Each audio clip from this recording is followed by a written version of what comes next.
My grandfather, Leo McDonald, was born in a small town in southern Indiana.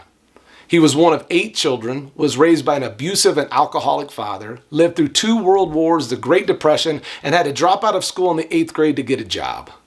He worked in the grocery stores, shoveled coal for the railroad, and even had to swing a pickaxe in the gypsum mine, all so that he could help support his family. And though this life was extremely difficult, my grandfather learned that he was responsible for how his life would turn out. He knew that his father wasn't going to help him. He knew that the government wasn't there to help him. And he knew that his employer didn't really care if they helped him. My grandfather knew that if he was going to make it, if he was going to change the directory of his life, then it was up to him. And that's when he chose to follow the motto to give him hell. Now, this wasn't an abusive or unethical mindset, nor was it a selfish attitude. Instead, it was a way of life that removed excuses and required my grandpa give all that he had to whatever he did. So he gave his all to his family.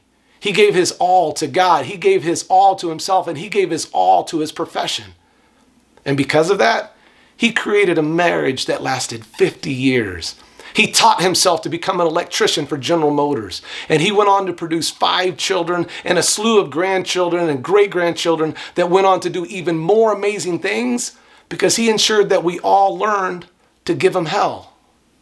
Now I wonder, what would happen if we all adopted this mindset? What if instead of waiting for someone to save us, we saved ourselves? What if instead of giving excuses, we attacked those with action? What if we gave our all to our best lives, did all that we could for those around us, and ensured that we fell in love with the work instead of merely giving lip service? Well, it wouldn't guarantee that we would win, and it wouldn't remove challenges from our life, but it would ensure that we'd live this life without regret. It would ensure that we would bring love and accountability back to the family. It would ensure that we would bring loyalty back into the workplace, and that we would stop waiting for a handout and begin creating our future. So if you want to find out how good you are, if you want to get the most out of this life, if you want to change the direction that you're going, then I'm going to challenge you all to give them hell.